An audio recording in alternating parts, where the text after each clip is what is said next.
The stagecoach rattled into Clifton Hill, Missouri, on a blistering August afternoon in 1872, carrying a woman who had stolen a dead girl's identity and a photograph that would change two lives forever.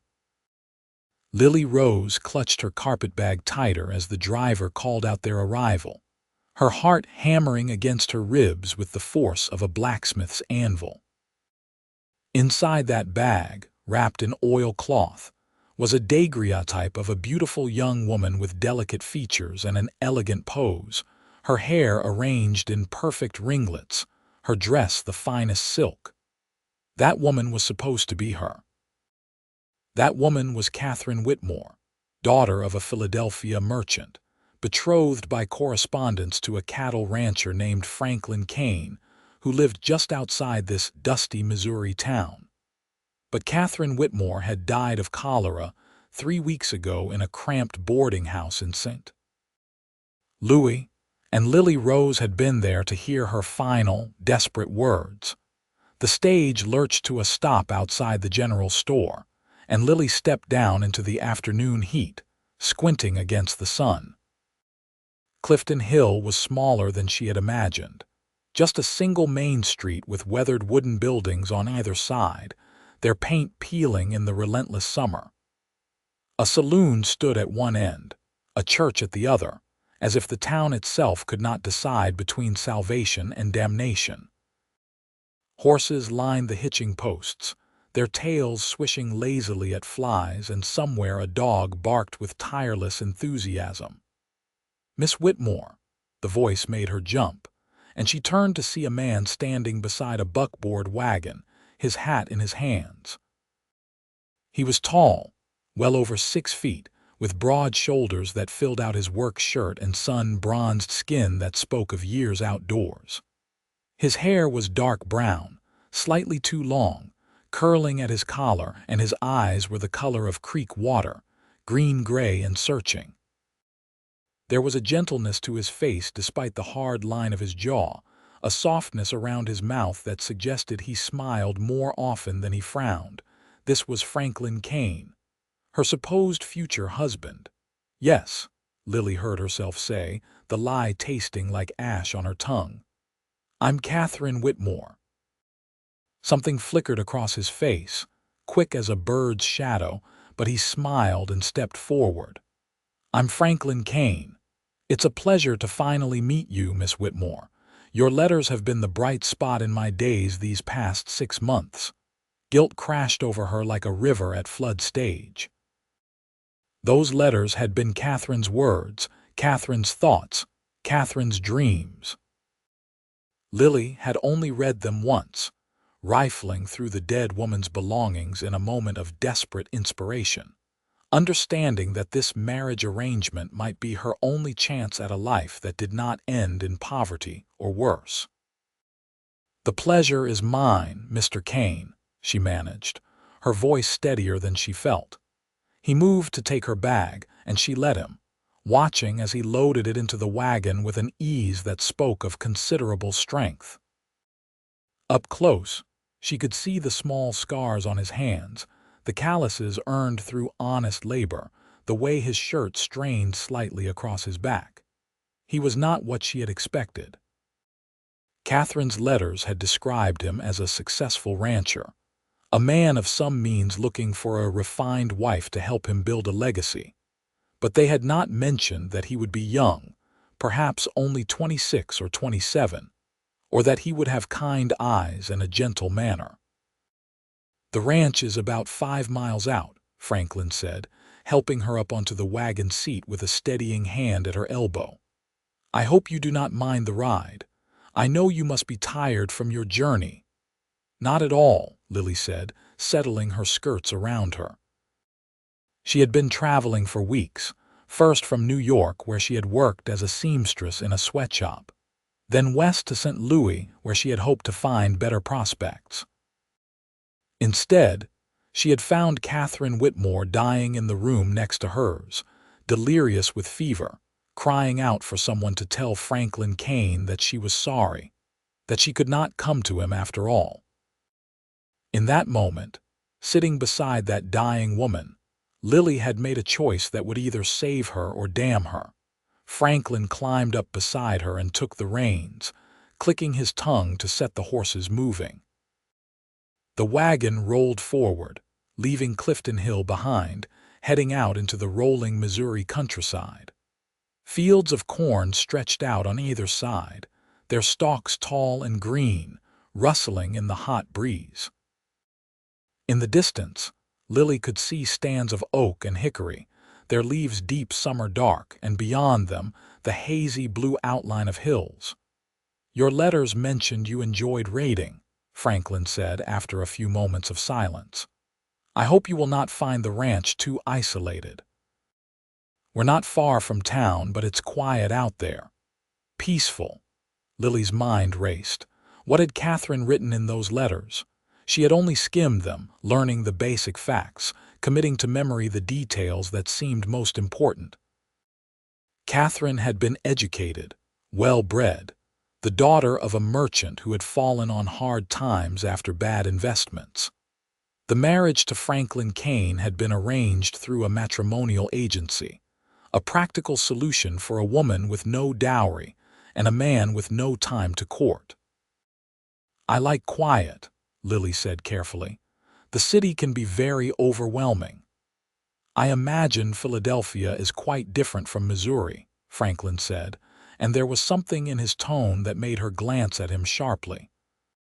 He was looking straight ahead, his profile strong against the backdrop of blue sky, but his jaw was set in a way that made her wonder if he suspected something.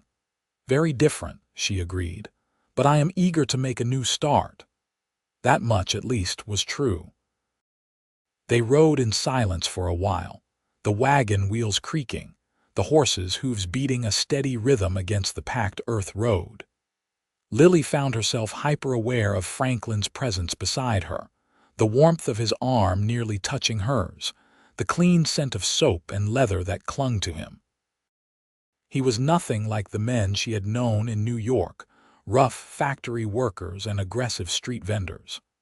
There was a quietness to him, a self-possession that suggested strength held in reserve.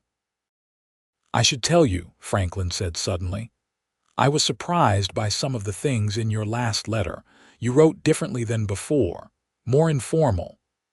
Lily's heart stopped. She had not read Catherine's last letter, had not even known it existed until this moment. "I suppose I felt we had corresponded long enough to be less formal," she said, keeping her voice light despite the panic clawing at her throat.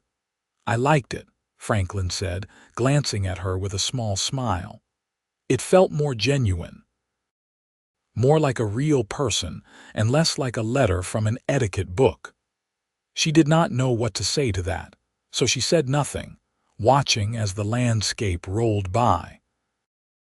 After another mile, Franklin turned the wagon onto a smaller track that wound between two fields, and then she saw it. The ranch house, standing solid and square against the horizon, 2 stories of weathered wood with a wide porch wrapped around 3 sides. Behind it were a barn and several outbuildings, corrals where cattle grazed and a windmill turning lazily in the breeze. "Welcome home," Franklin said softly. The words struck her like a physical blow. Home. She had not had a real home since she was 14, when her parents died of influenza, and she was sent to work in the garment district, living in tenement buildings where 6 girls shared a room and hope was as scarce as clean water. This place, with its solid structure and open spaces, seemed like something from a dream. Franklin helped her down from the wagon, his hands strong and sure at her waist, and for a moment they stood close enough that she could see the flecks of gold in his gray-green eyes. He released her quickly, as if suddenly aware of the impropriety, and stepped back.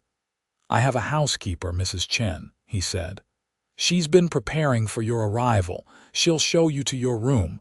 I thought you might want to rest before dinner." "Mrs. Chen," Lily repeated, surprised.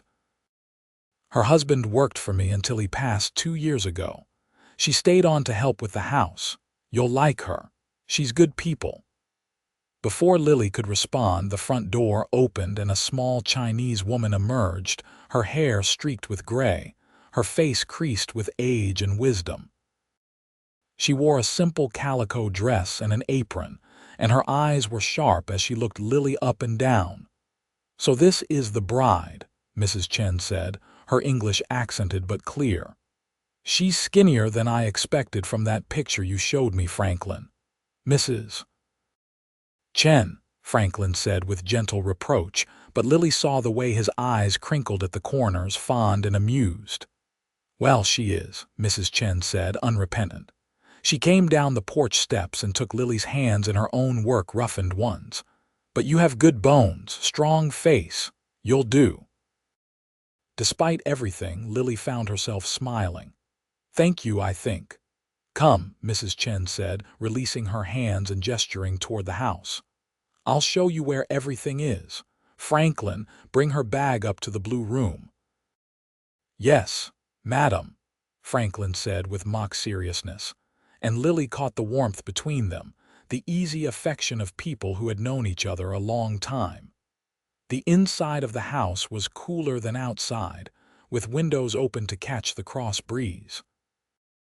The rooms were simply furnished but clean, with polished wood floors and curtains that looked recently washed. Mrs. Chen led her upstairs to a bedroom painted a soft blue, with white curtains and a patchwork quilt on the bed. A washstand stood in one corner, a wardrobe in another, and through the window Lily could see the fields stretching out toward distant hills. "Your room," Mrs. Chen announced. "Franklin's room is at the other end of the hall. He's a gentleman, that one. Won't bother you until after the wedding." The wedding. Lily had been trying not to think about that part. The plan had been to arrive, marry Franklin Kane quickly before anyone could ask too many questions, and then begin her new life as his wife. She had told herself it was no different than any other arranged marriage, that plenty of people wed without love and made do. But standing here in this house, seeing the care Franklin had taken to prepare for Catherine's arrival, she felt the weight of her deception like a stone in her chest. "When is the wedding?" Lily asked. "Saturday," Mrs. Chen said. 3 days from now, the Reverend will come out from town. Just a small ceremony like Franklin wanted. He's not one for fuss. 3 days. Lily sat down on the edge of the bed, her legs suddenly weak. 3 days to decide if she could really go through with this, or 3 days to come up with a new plan. Franklin appeared in the doorway with her carpet bag, his frame nearly filling the opening. He set the bag down inside the door, careful not to enter the room improperly. "I'll let you rest," he said. "Dinner is at 6. Nothing fancy, just stew and bread." "That sounds lovely," Lily said, and meant it. After weeks of stale crackers and whatever cheap food she could afford, a home-cooked meal sounded like heaven. He lingered for a moment, as if wanting to say something more, then nodded and left. Mrs. Chen followed, pulling the door halfway closed behind her, leaving Lily alone with her thoughts and her guilt. She stood and went to the window, looking out at the land Franklin had built his life on. It was beautiful in its own way, all that open space, that endless sky. She thought of Catherine Whitmore, dying alone in St. Louis, her dreams of this place unfulfilled. Catherine had wanted this life so badly, had written letters full of hope and nervous anticipation. And now Lily was taking it, wearing Catherine's name like a stolen dress. But what choice did she have? Return to New York, to the sweatshops and the tenements, to the grinding poverty that killed women as surely as any disease. Or stay here, marry a good man under false pretenses, and hope that somehow she could make it right. She pulled the daguerreotype from her carpet bag and looked at it for the 100th time. Catherine Whitmore stared back at her, beautiful and poised, everything Lily was not. Catherine had been petite and delicate, with perfect features and an air of refinement. Lily was taller, stronger, her face more angular, her hands showing the marks of hard work. Her hair was darker, nearly black instead of Catherine's light brown, and her eyes were blue instead of hazel. How had Franklin not noticed the difference? A knock at the door made her shove the photograph back into the bag. "Yes, it's just me," Mrs. Chen said, pushing the door open. She carried a pitcher of water and a towel. "Thought you might want to wash up." She set them on the washstand, then turned and looked at Lily with eyes that seemed to see everything. "You're not what I expected either." "What do you mean?" Lily asked, trying to keep her voice steady. "That picture Franklin showed me. You look different." "Photographs can be misleading," Lily said. "The lighting, the photographer's skill." Mrs. Chen studied her a moment longer, then shrugged. "Well, I suppose it doesn't matter what you look like as long as you're good to him. Franklin's a good man. He deserves someone who will appreciate that." "I will," Lily said, and was surprised to find she meant it. Even in these few short hours, she had seen Franklin's kindness, his gentle manner, the way he treated Mrs. Chen with respect rather than condescension. Whatever else happened, she would try to be a good wife to him. It was the least she could do. Mrs. Chen left her alone again, and Lily washed her face and hands, then changed into a different dress, one of the 2 decent ones she owned. It was plain brown cotton, worn but clean, and it hung a bit loose on her frame. She had lost weight during her time in St. Louis, too poor to eat regularly. She spent the rest of the afternoon unpacking her few belongings and trying to calm her nerves. At 6 o'clock, she made her way downstairs, following the scent of cooking to a kitchen at the back of the house. Franklin was already there, seated at a large wooden table, and he rose when she entered. "Please sit," he said, pulling out a chair for her. "I hope you found the room comfortable." "Very comfortable, thank you." Lily sat, and Franklin took the chair across from her rather than at the head of the table. It felt informal, intimate, and she found herself both nervous and oddly pleased. Mrs. Chen brought bowls of stew, rich with beef and vegetables, and thick slices of bread still warm from the oven. They ate in relative silence for a few minutes, and then Franklin said, "Tell me about Philadelphia, about your life there." Lily's mind raced. She knew only the basic facts Catherine had mentioned in her letters, nothing detailed. "What would you like to know?" "Anything. Everything." He smiled, and it transformed his face, making him look younger and more open. "Your letters told me about your father's business, about your education, but not much about you. What you enjoyed doing, what made you happy." This was dangerous territory. "I enjoyed reading," Lily said, which was true enough.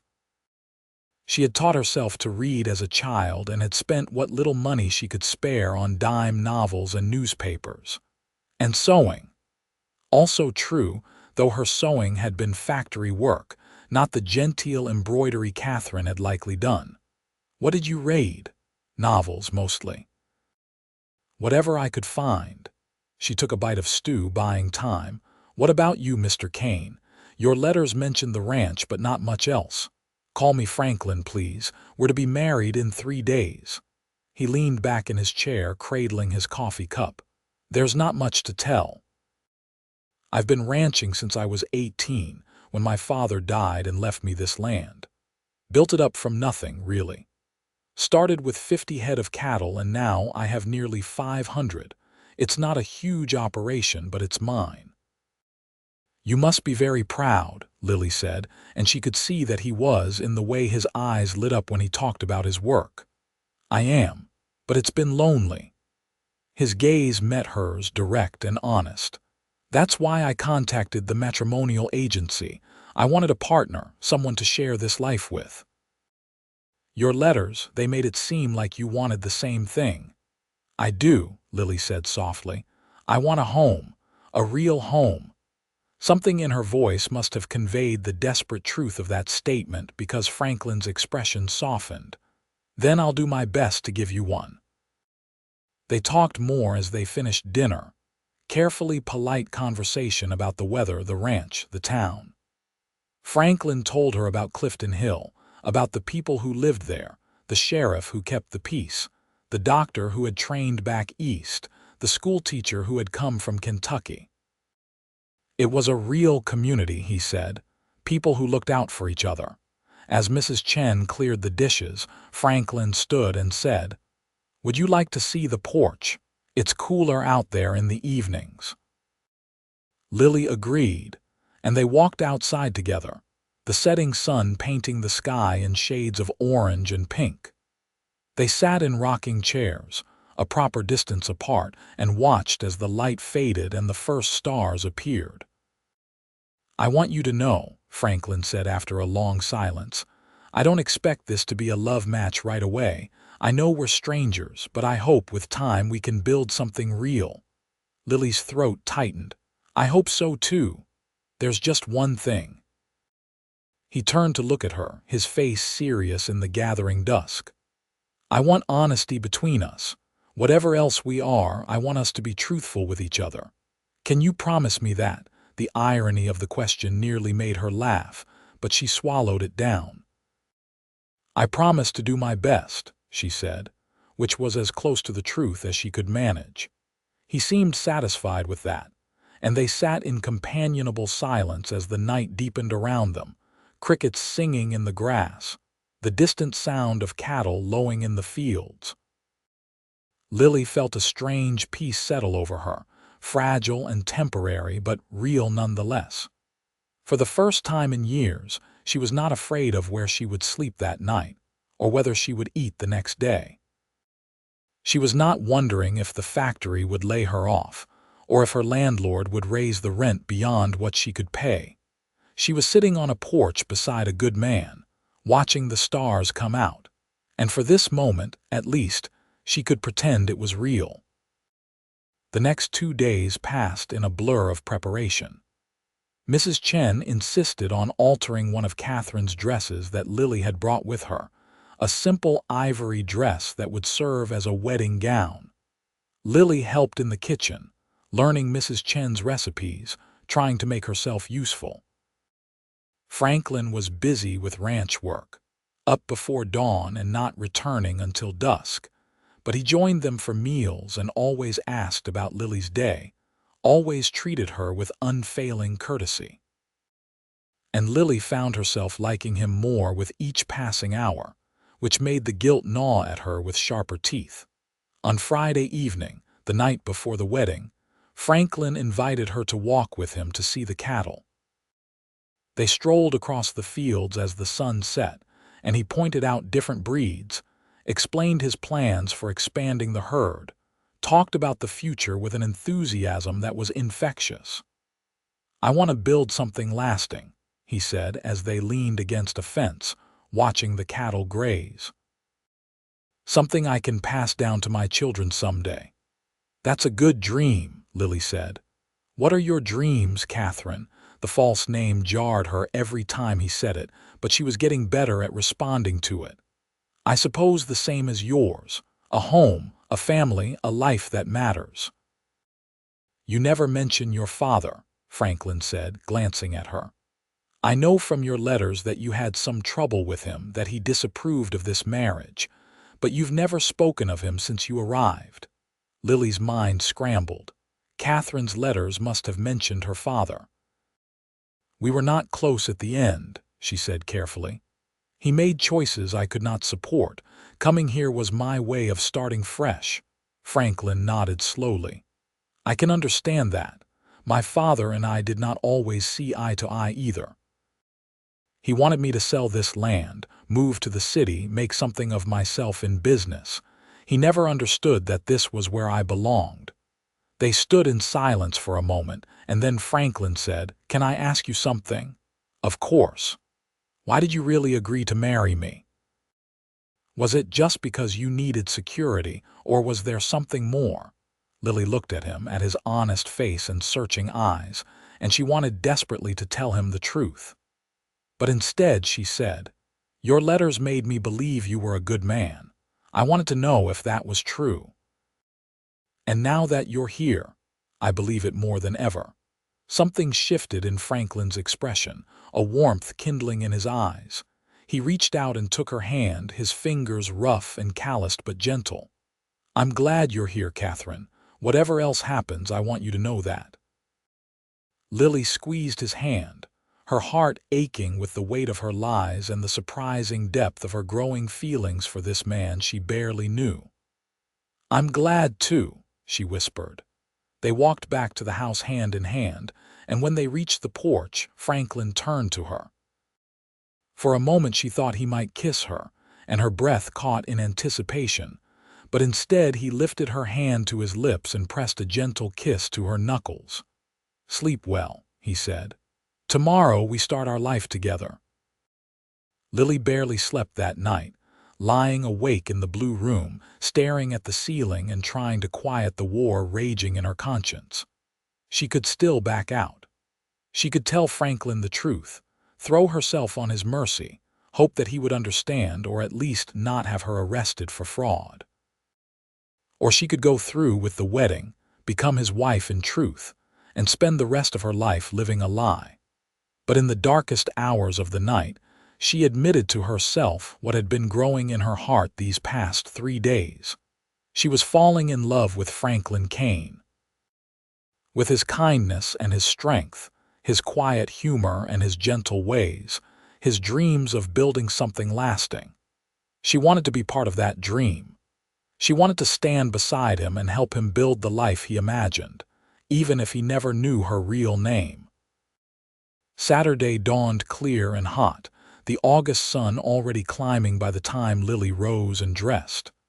Mrs. Chen came to help her with the ivory dress, and as the older woman fastened the buttons up the back, she said quietly, "You're good for him. I see the way he looks at you. Like you're something precious." "I'll do my best to make him happy," Lily said, her voice thick with emotion. "That's all anyone can do," Mrs. Chen said. She turned Lily to face her and studied her critically. "You'll do. You're not as fancy as that picture, but you're real. That's better." The words struck Lily like a blow, and before she could stop herself, she said, "What if I'm not who he thinks I am?" Mrs. Chen's eyes narrowed. "What do you mean?" Lily's heart pounded, realizing she had said too much, but Mrs. Chen's gaze was implacable. "What if the person in the photograph isn't really me?" The silence stretched between them, heavy and charged. Then Mrs. Chen said slowly, "Are you Catherine Whitmore or not?" This was it. The moment of truth. Lily could lie again, laugh it off as wedding nerves, or she could finally tell someone the truth. "No," she whispered. "I'm not." Mrs. Chen sat down on the bed, her face unreadable. "Then who are you?" "My name is Lily Rose. I met Catherine Whitmore in St. Louis 3 weeks ago. She was dying of cholera. She asked me to tell Franklin that she was sorry that she could not come, and I saw her letters, her papers, the photograph she was supposed to bring, and I thought—" Lily's voice broke. "I thought it was my only chance at a better life. I had nothing. No money, no prospects, no hope, so I took her identity and came here in her place. Does Franklin know? No, and I know it's wrong. I know I should tell him, but I can't." Tears streamed down Lily's face. "I've fallen in love with him, Mrs. Chen. These 3 days, getting to know him, I've fallen in love, and I know he deserves better than a liar, but I don't know what to do." Mrs. Chen was quiet for a long moment, and Lily braced herself for anger, for condemnation, for the older woman to march downstairs and tell Franklin everything. Instead, Mrs. Chen reached out and took Lily's hand. "Dry your tears," she said firmly. "You'll ruin your face." Lily stared at her. "You're not angry." "Oh, I'm angry," Mrs. Chen said. "You lied to a good man, but I also understand why. I came to this country with nothing but the clothes on my back and my husband beside me. I know what it's like to be desperate, to take chances. And I also see that you care for Franklin truly. That much is not a lie. What should I do?" Mrs. Chen stood and pulled Lily to her feet. "You should marry him, and then you should tell him the truth. Not today, not tomorrow, but soon. He deserves to know, and if he loves you, he will forgive you. And if he doesn't, then you will face what comes. But I think Franklin is a better man than you give him credit for. He sees people for what they are, not what they pretend to be. Mrs. Chen straightened Lily's dress and smoothed her hair. Now come. The Reverend is here, and Franklin is waiting. Lily descended the stairs on trembling legs, her mind spinning with Mrs. Chen's words. The front parlor had been arranged for the ceremony, with chairs set up and wildflowers in vases. A handful of people were there, neighbors Franklin had invited, and the Reverend stood by the fireplace with his Bible. And Franklin stood in the center of the room, dressed in his best suit, his hair neatly combed, his face breaking into a smile when he saw her. Lily walked toward him as if in a dream, and when she reached his side, he took her hand and whispered, "You look beautiful." The ceremony was brief and simple. The Reverend spoke about love and commitment, about building a life together through hardship and joy. Franklin repeated his vows in a clear, steady voice, promising to honor and cherish her all the days of his life. And when it was Lily's turn, she spoke the same words, meaning every syllable even as the false name caught in her throat. "I now pronounce you man and wife," the Reverend said. "You may kiss your bride." Franklin cupped her face in his hands, his thumbs brushing her cheeks, and kissed her softly. It was gentle and sweet and full of promise, and Lily felt something break open inside her, a flood of emotion so powerful it nearly brought her to her knees. The small gathering clapped and cheered, and then there was cake and coffee, neighbors offering congratulations and well wishes. Lily smiled and thanked them, playing the part of the happy bride, which was not hard because she was happy, desperately, achingly happy, even with the sword of truth hanging over her head. As the afternoon wore on, the guests departed, until only Mrs. Chen remained to clean up. Franklin caught Lily's hand and drew her outside, away from the house, walking toward the barn in the golden late-day light. "I want to show you something," he said, leading her inside the cool dimness of the barn. He went to a stall at the far end and opened the door, revealing a beautiful bay mare with a white star on her forehead. "She's yours. A wedding present." Lily stared at the horse, overwhelmed. "Franklin, I can't accept this. She's too much." "You can and you will," Franklin said firmly. "Every rancher's wife needs a good horse. Her name is Clover, and she's gentle as a lamb. I'll teach you to ride if you don't know how." "I know a little," Lily said, which was true. She had ridden cart horses as a child, though never anything as fine as this. Franklin led the mare out and helped Lily mount, then swung up behind her, his arms coming around her to hold the reins. They rode together like that, his chest warm against her back, his voice low in her ear as he pointed out landmarks and boundaries of his property. "Our property now," he corrected when he caught himself. "Everything I have is yours too, Catherine." The name made her flinch, and Franklin must have felt it because he said, "What's wrong?" This was her chance. Mrs. Chen had said to tell him soon, and what better moment than this, alone together, before they went back to the house and to the wedding night that awaited them. But the words stuck in her throat, fear choking her. "Nothing," she lied. "I'm just overwhelmed by all of this. Your generosity, this beautiful place. I don't deserve it." "Yes, you do," Franklin said firmly. He turned the horse back toward the barn and helped her down, then stood looking at her in the slanting evening light. "I need to tell you something, Catherine. These past 3 days, getting to know you, I've realized something. You're not what I expected." Lily's heart stopped. "What do you mean, you're better?" Franklin said simply. "Your letters were lovely, but they were formal, carefully written. But you, the real you, you're warm and genuine and real. I like talking to you, I like being with you, and I think, given time, I could fall in love with you." Tears pricked Lily's eyes. "I could fall in love with you too," she whispered. I think I already have. Franklin's eyes widened, and then he was pulling her close, kissing her with more passion than before, his hands tangling in her hair. Lily melted against him, kissing him back with all the desperate love and terrible guilt warring inside her. When they finally broke apart, both breathing hard, Franklin rested his forehead against hers. "Come back to the house with me," he said softly. "Let me show you how much I want this marriage to be real." They walked back hand in hand as the sun set and the stars emerged, and Lily knew that tonight would change everything. Tonight, she would truly become Franklin's wife, and the lie she was living would be sealed in a way that could never be undone. Mrs. Chen had already left for her small cabin behind the barn, leaving the house to the newlyweds.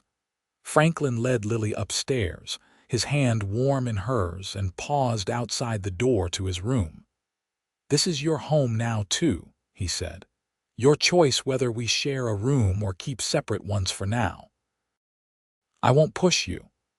Lily thought of the blue room, her sanctuary these past 3 days, and then she thought of the man standing before her, good and kind and honest, asking for nothing she was not willing to give. "I choose to stay with you," she said. Franklin's smile was like sunrise, bright and full of hope. He opened the door and drew her inside, into a room simply furnished but comfortable, with a large bed covered in quilts and windows open to the night breeze.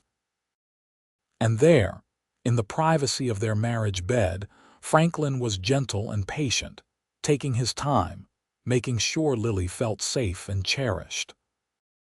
She gave herself to him completely, holding nothing back, and afterward she lay in his arms and felt the steady beat of his heart against her cheek, and knew that she had made both the best and worst decision of her life.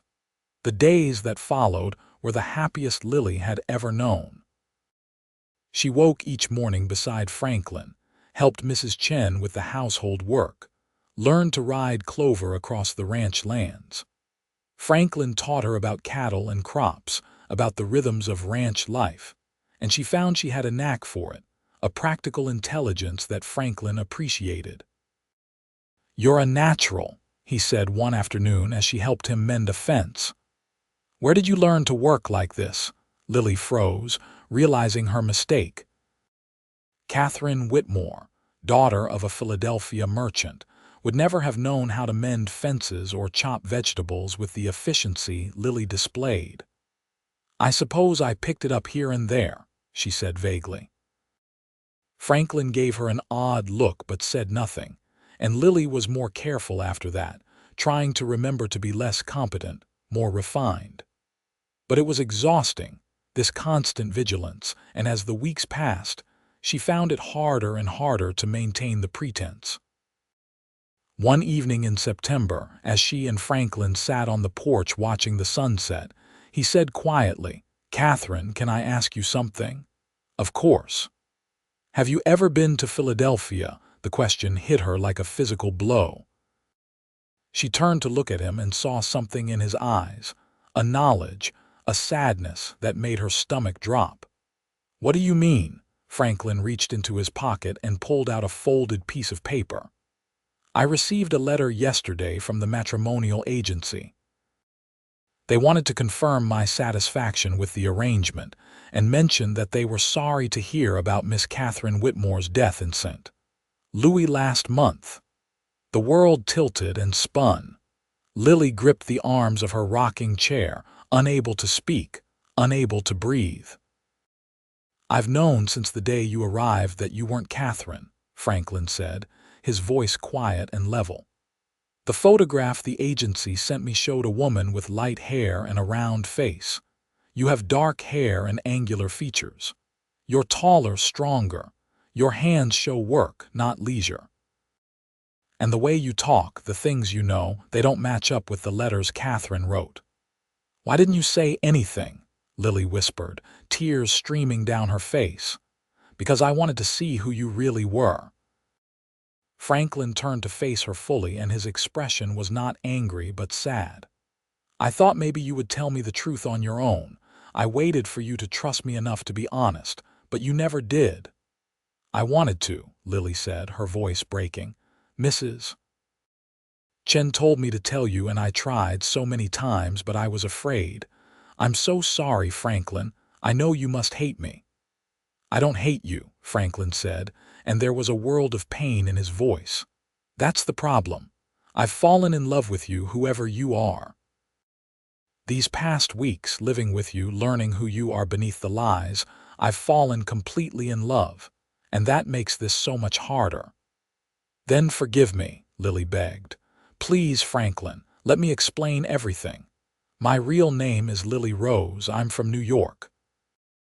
I worked in a garment factory for years, barely surviving, and when I met Catherine and she died, I saw a chance at a life I could never have otherwise. I know it was wrong. I know I should have told you from the start. But I'm not sorry I came here, because these weeks with you have been the best of my life." Franklin was silent for a long moment, his jaw working as he struggled with his emotions. Finally, he said, "I need time to think, to figure out what this means. Are you going to turn me in? Have me arrested?" "No," Franklin said immediately. "I would never do that, but I need to understand why you thought lying to me was acceptable, why you couldn't trust me with the truth." "I was afraid you would send me away," Lily said. "And I was right, wasn't I? You're angry with me now." "I'm hurt," Franklin corrected. "There's a difference. You made me fall in love with a person I don't really know. How am I supposed to trust anything between us now?" Lily had no answer for that. She stood, tears blinding her, and fled into the house, up to the bedroom they had shared these past weeks. She threw herself on the bed and sobbed into the pillow, great wrenching sobs that tore through her whole body. She had ruined everything. She had found something precious and real, and she had destroyed it with her lies. After a long while, she heard footsteps on the stairs, and then Franklin was there, standing in the doorway. He did not come closer, just stood there watching her with an expression she could not read. "Tell me about her," he said quietly. "About Catherine, about what really happened." So Lily told him everything. About meeting Catherine in the boarding house, about the woman's fever dreams and desperate apologies, about the moment Lily decided to take her place. She told him about her life in New York, the poverty and desperation, the endless grinding work that left her with nothing but exhaustion and hunger. She told him about reading Catherine's letters and thinking that maybe, just maybe, she could have a chance at something better. "I know it was selfish," she finished. "I know I should have just told you the truth from the start and hoped you would give me a chance anyway, but I was afraid. I've been afraid my whole life, and I made a terrible choice because of that fear." Franklin came and sat on the edge of the bed, still not touching her, his hands clasped between his knees. "You should have trusted me," he said. "I would have helped you. If you had come here and told me the truth, explained your situation, I would have helped you find work, given you a place to stay until you got on your feet. I'm not a monster." "I know that now," Lily said, "but I didn't know it then. All I knew was that men usually wanted something in return for their help, and I couldn't afford the price." Franklin flinched at that. "I'm not like that, I know. You're good and kind and everything I never thought I would find in this world. That's why I fell in love with you. That's why this hurts so much." They sat in silence for a long time, the room growing dark around them. Finally, Franklin said, "I need to know one thing. When you married me, when we—" He trailed off, then started again. "Was any of it real? Did you feel anything for me, or were you just playing a role?" Lily sat up and looked at him, at his dear face etched with pain and doubt. "It was all real," she said fiercely. "Every moment. Every word of love, every touch, every time I said I was happy. That was all real, Franklin. I fell in love with you within days of meeting you, and every day since has only made me love you more. The only lie was my name. Everything else was true." Franklin met her eyes, searching for something, and whatever he saw there must have satisfied him because his shoulders sagged with relief. "I believe you," he said quietly. "You do, I do. I've watched you these weeks. I've seen the way you look at me when you think I'm not paying attention. I've felt the way you hold me at night. That's not something you can fake." He reached out and took her hand, and the simple touch made Lily want to cry again. "But I need time to work through this, to figure out how to trust you again." "I understand," Lily said. "I'll do whatever it takes. I'll tell you anything you want to know. I'll spend the rest of my life proving that I'm trustworthy if that's what it takes." "I don't want you to spend your life proving anything," Franklin said. "I just want you to be honest, to be yourself." "Lily Rose," he added as if testing the name. "Is that who you really are?" "Yes. That's my real name. Everything else I told you about myself, about liking to read and so, about wanting a home and a family, that was all true. I wasn't born in Philadelphia and my father wasn't a merchant. Tell me about your real parents." So Lily told him about her mother and father, immigrants from Ireland who had worked themselves to death trying to make a life in America. She told him about their small apartment in New York, about her mother's laugh and her father's stories, about the influenza that took them both within days of each other. She told him about being 14 and alone, about finding work in the factories, about years of struggle and survival. Franklin listened without interrupting, and when she finished, he pulled her into his arms and held her close. "I'm sorry you went through that," he said against her hair. "I'm sorry you had to suffer so much. I just wish you had trusted me sooner." "I'm sorry too," Lily said, burrowing into his embrace. "I'll understand if you want to end this marriage, if you want me to leave." "I don't want you to leave," Franklin said firmly. "You're my wife, Lily Rose Kane. That's real, no matter what name you gave at the ceremony. I just need time to adjust to this new truth." They held each other as the night deepened, and eventually they lay down together, still clothed, still clinging to each other. Lily did not know what the future held, whether Franklin would truly be able to forgive her, or whether this betrayal would poison their marriage beyond repair. But for tonight, he was still holding her, still calling her his wife, and that was enough. The next few weeks were difficult.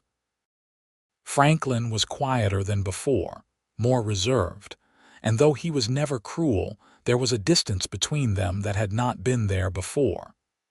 He still shared their bed, but he did not reach for her in the night the way he used to. He still talked with her over meals, but the easy conversation was gone, replaced by careful politeness.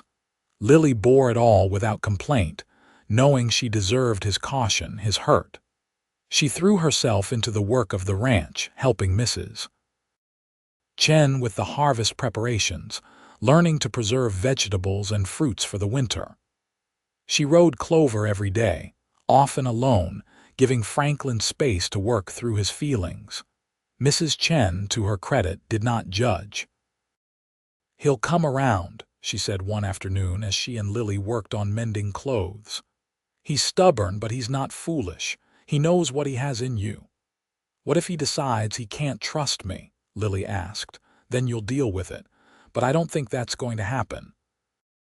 I see the way he watches you when you're not looking. He's hurt, but he's not done with you."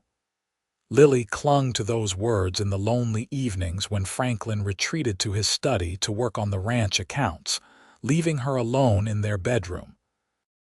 She understood that he needed time, but the waiting was agony. One evening in early October, Franklin came to find her on the porch where she sat watching the sunset. He sat down beside her, and they rocked in silence for a few minutes before he said, "I've been thinking about what you said. About being afraid." Lily waited, not trusting herself to speak. "I've been afraid too," Franklin admitted. "After my father died, I was afraid I would fail, that I would lose the ranch, that I would end up with nothing. That fear drove me for years. It made me work harder than anyone else, made me careful with every decision. And when I decided to look for a wife, I was afraid of that too. Afraid I would choose wrong, that I would end up with someone who didn't understand this life, who would be unhappy here. And instead you got a liar, Lily said bitterly. No, Franklin said. I got a woman who was so afraid of losing everything that she made a desperate choice. I don't agree with what you did, Lily, but I understand why you did it, and I've decided that I'm tired of being afraid. Lily turned to look at him, her heart pounding. What does that mean? It means I forgive you, Franklin said simply. It means I'm choosing to trust that the woman I've come to know these past 2 months is real. It means I'm choosing to believe that you love me as much as I love you. Tears spilled down Lily's cheeks. I do love you, Franklin, more than anything. He reached out and wiped her tears away with his thumb. Then let's start over. Not as Franklin and Catherine, but as Franklin and Lily. 2 people who found each other against all odds and decided to build a life together. What do you say? I say yes, Lily sobbed, throwing her arms around his neck. Yes, yes, yes. Franklin held her tight, and this time when he kissed her, it felt like a new beginning, all the distance and hurt between them dissolving in the warmth of forgiveness and love. They stayed on the porch until the stars came out, talking about everything and nothing, relearning each other with honesty as their foundation. That night, when they went to bed, Franklin pulled her close and made love to her with a tenderness that spoke of new commitment, of choosing each other fully and completely. And afterward, as Lily lay in his arms listening to his heartbeat slow, she felt a peace she had never known before. She was Lily Rose Kane, wife to Franklin Kane, and she was finally, truly home. The months that followed were filled with hard work and deep contentment. As autumn turned to winter, Lily and Franklin grew closer, their bond strengthened by the honesty that now existed between them. Franklin asked her questions about her past, and she answered truthfully, no longer hiding behind lies. She told him about the sweatshops, about the women she had worked beside, about the small joys she had found in that hard life. In return, Franklin told her about his childhood, about his difficult relationship with his father, about his dreams for the future.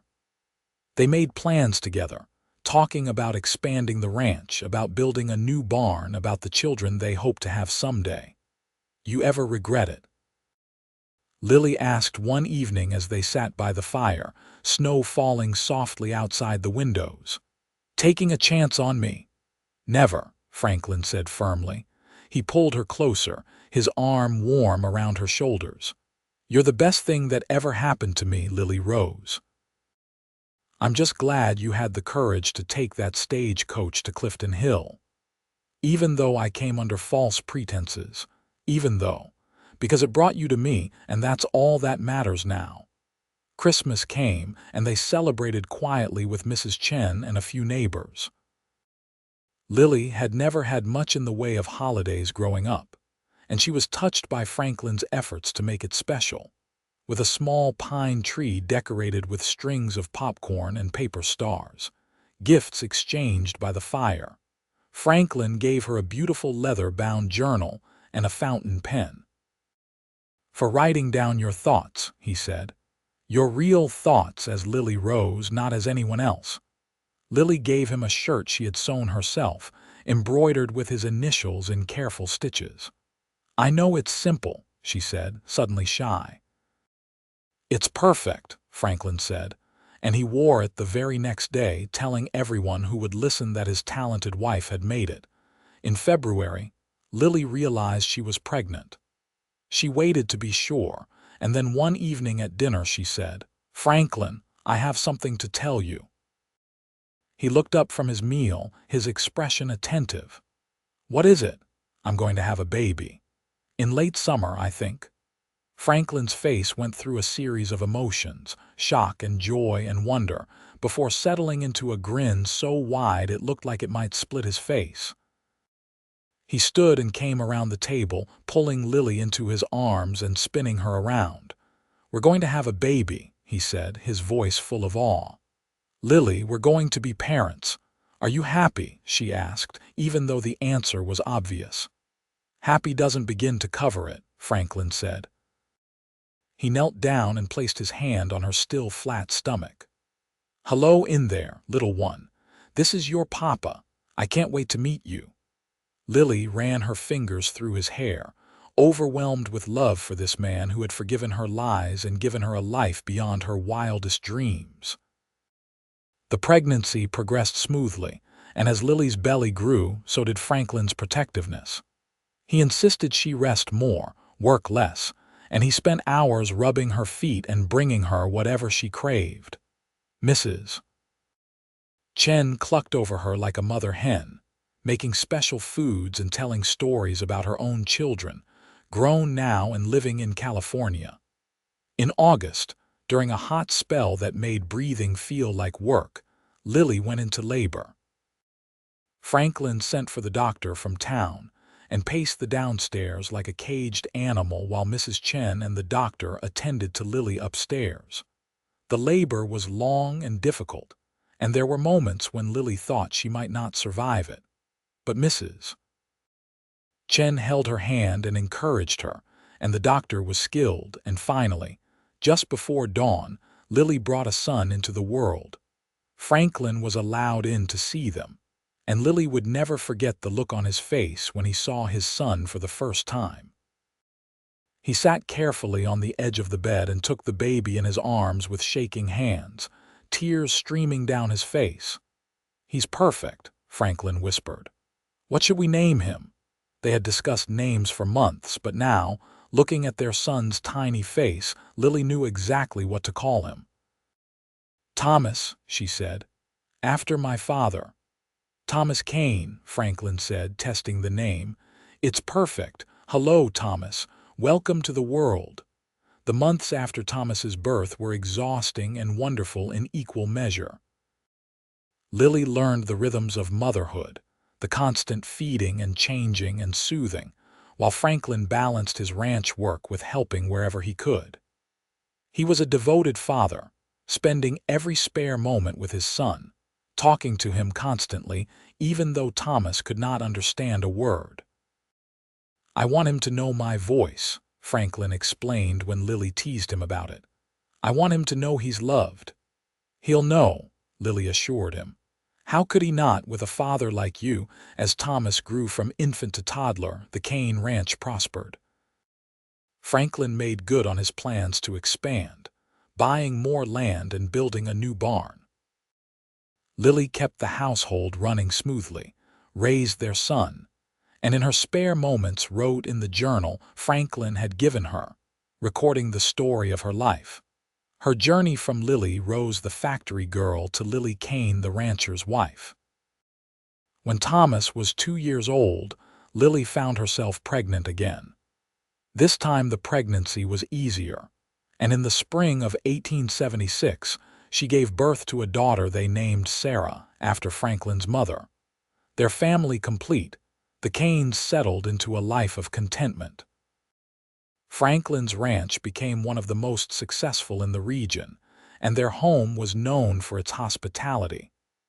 Mrs. Chen remained with them, becoming a beloved grandmother figure to the children. On their 10th wedding anniversary, Franklin took Lily back to the spot where they had first talked alone, by the cattle pens where he had asked about her dreams. They stood leaning against the fence, older now, marked by years of hard work and raising children, but still clearly in love. "Do you remember what I told you the day you arrived?" Franklin asked, his arm around her waist. "You told me a lot of things," Lily said with a smile. "I told you I wanted honesty between us, and you said you would do your best." He turned her to face him, his hands gentle on her shoulders. "You kept that promise, Lily. Even when it was hard, even when it cost you, you've been honest with me. You've been the best wife, the best mother, the best partner I could have asked for." "You make it easy," Lily said. "You're the one who forgave me when you had every right not to." You're the one who chose love over hurt. We chose each other, Franklin said. He pulled something from his pocket, a small velvet pouch. I got you something, an anniversary present. Lily opened the pouch and gasped. Inside was a daguerreotype in a silver frame, but this one showed Lily herself, sitting beside Franklin, both of them smiling at the camera. It had been taken a few months ago when a traveling photographer had come through town. I want you to have this, Franklin said, so you never forget who you really are. Not Catherine Whitmore, not some false version of yourself, but Lily Rose Kane, the real woman I fell in love with. Lily looked at the photograph, at her own face staring back at her, no longer hiding, no longer pretending. I'm not the girl in the picture, she said softly, thinking of that first photograph, the one of Catherine that had started this all. The girl in that first picture. You're better than any portrait, Franklin said, taking the frame from her and setting it aside so he could pull her close. You're real and brave and strong, and you're mine. That's all that matters. He kissed her then, deep and passionate, and Lily kissed him back with all the love and gratitude in her heart. She had come to Missouri as a desperate woman with a stolen identity and a photograph of someone else. But she had found something she never expected. A man who saw past the lies to the truth of who she was and loved her all the more for it. As they walked back to the house hand in hand, their children's laughter drifting from the porch where Mrs. Chen watched them play, Lily felt a contentment so profound it brought tears to her eyes. This was her life now, built on honesty and love, on second chances and forgiveness. She was no longer Lily Rose the factory girl, or Catherine Whitmore the imposter. She was Lily Kane, wife and mother, rancher and friend. She was home in every sense of the word, and she would never take that for granted.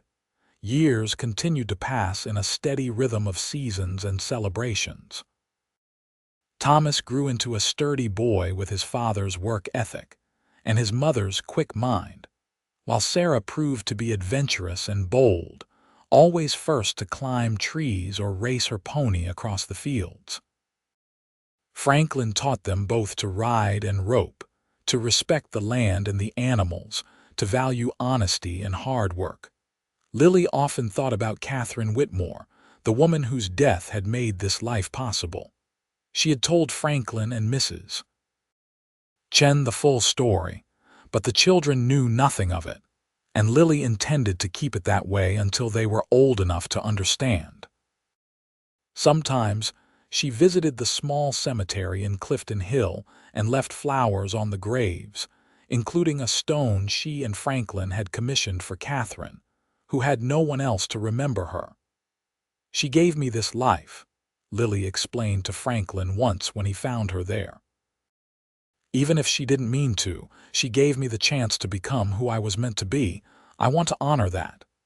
You honor it every day, Franklin said, by living well and loving deeply. Mrs. Chen grew older but remained sharp as ever, ruling the kitchen with benevolent authority and spoiling the children whenever Lily and Franklin's backs were turned. She told them stories of China and of her journey to America, teaching them that home was not a place but the people you chose to surround yourself with. When Thomas was 10 and Sarah was 8, Lily became pregnant once more, a surprise that delighted them all. This time she gave birth to twin boys, whom they named Matthew and Marcus, and the house rang with noise and laughter and the beautiful chaos of a large family. Franklin expanded the ranch again, bringing in partners to help manage the growing operation. He became a respected figure in the community, known for his fairness and integrity, and when the town needed a new schoolhouse built, he donated both money and labor.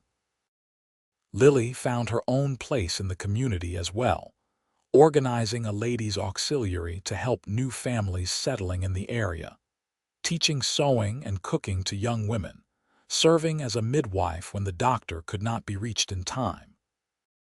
She never forgot where she had come from, the desperation and fear that had driven her to Missouri, and she made it her mission to help others who found themselves in similar straits.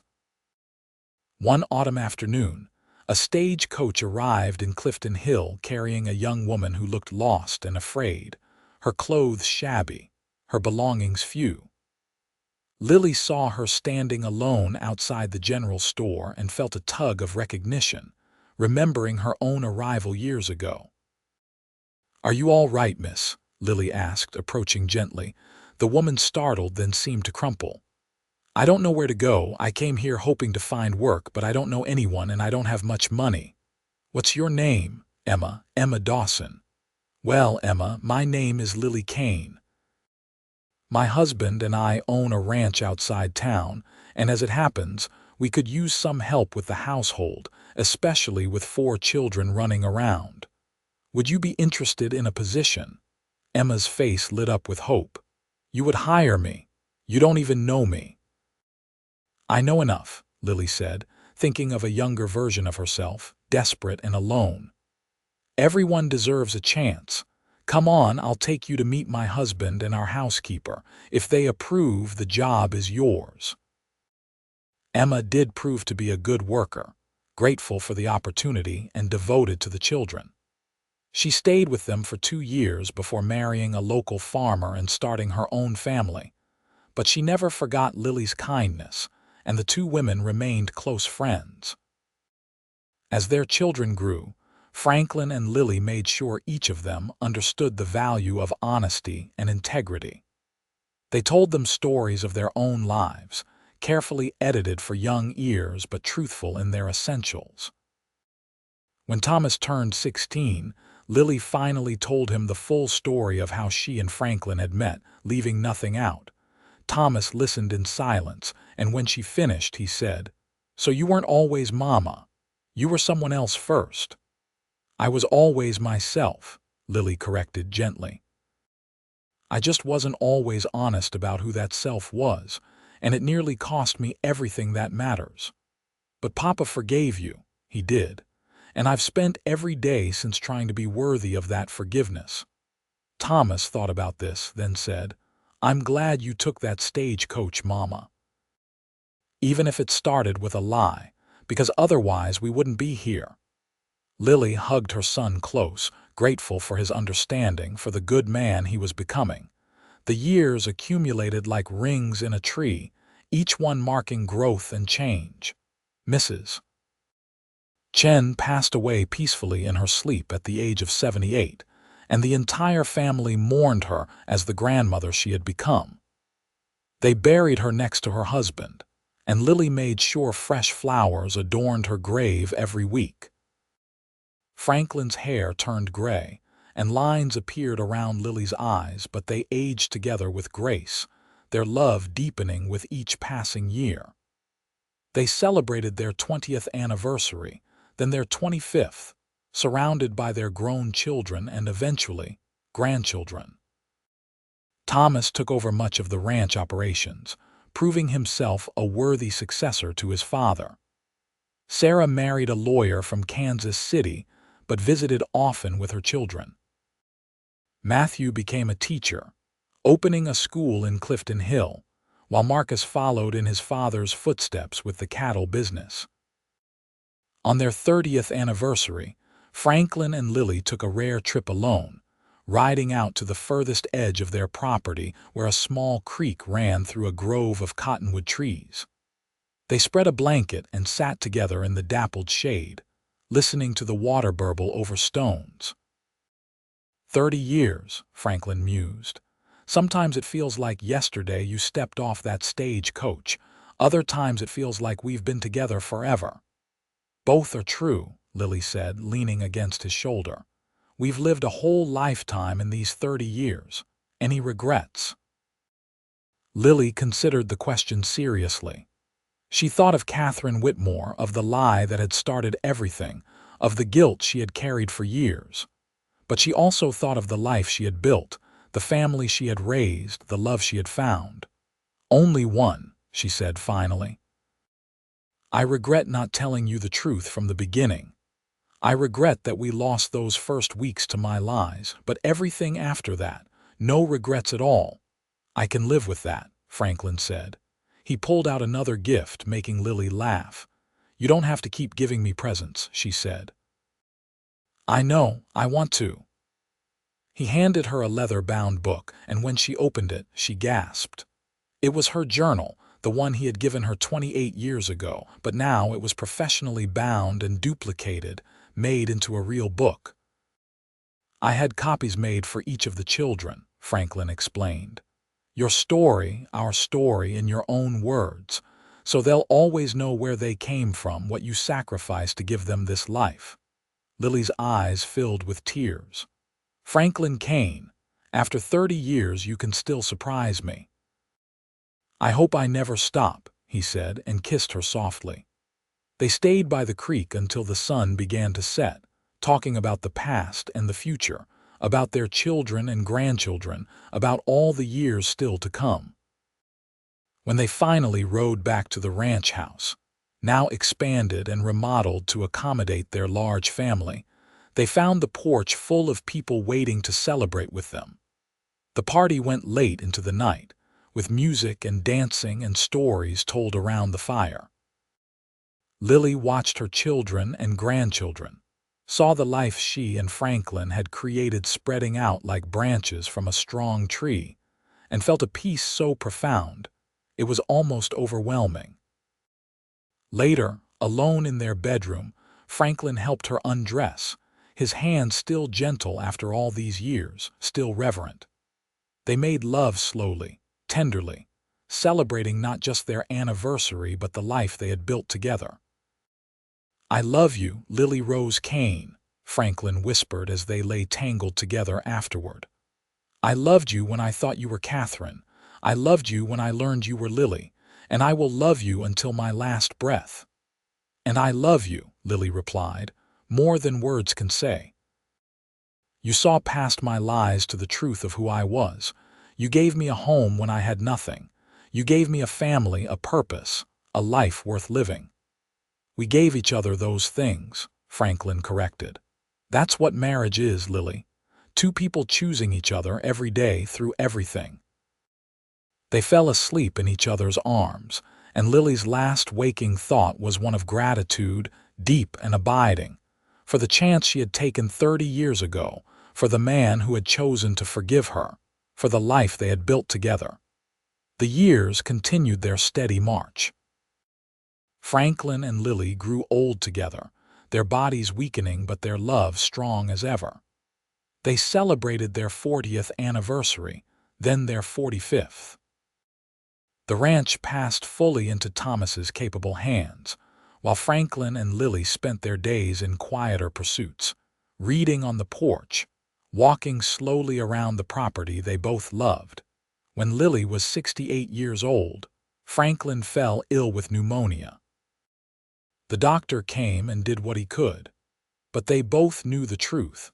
Franklin's body, worn out from decades of hard physical labor, did not have the strength to fight. Lily sat beside his bed for days, holding his hand, talking to him about their life together, reminding him of all the moments they had shared. Their children came to say goodbye, and Franklin spoke to each of them, offering advice and blessings. On the last day, when it was just the two of them, Franklin squeezed Lily's hand and said, "No regrets, Lily, not a single one." "Not a single one," she agreed, tears streaming down her face. "That picture," Franklin said, his voice weak. "The one from our anniversary, make sure it goes to Thomas, so he remembers." "I will." "You were never the girl in that first picture," Franklin continued. "You were always better, real and brave and true, my Lily Rose." "And you were the best man I ever knew," Lily said. "Thank you for taking a chance on me. Thank you for loving me." "Loving you was the easiest thing I ever did," Franklin said. He closed his eyes, a small smile on his lips, and took his last breath with Lily's hand in his. The funeral was the largest Clifton Hill had ever seen, with people coming from 3 counties to pay their respects to Franklin Kane.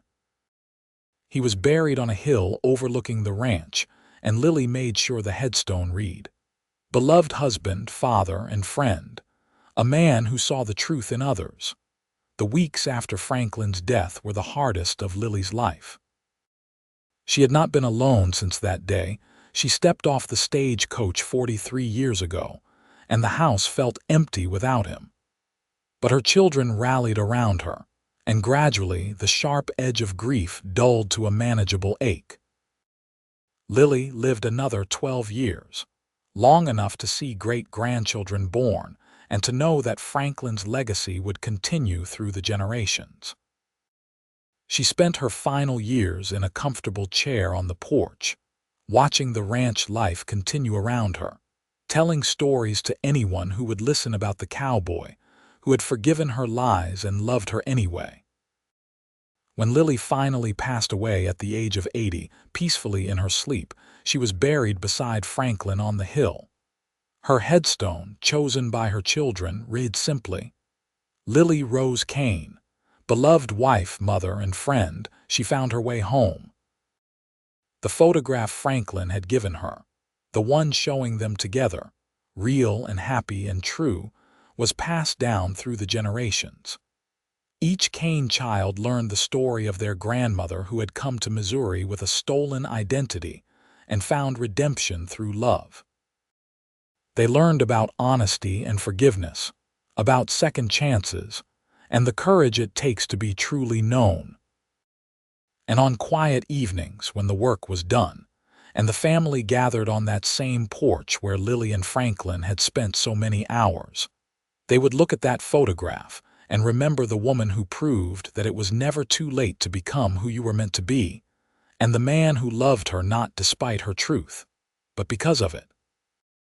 The ranch continued to prosper, generation after generation, built on the foundation of honesty and love that Franklin and Lily had established.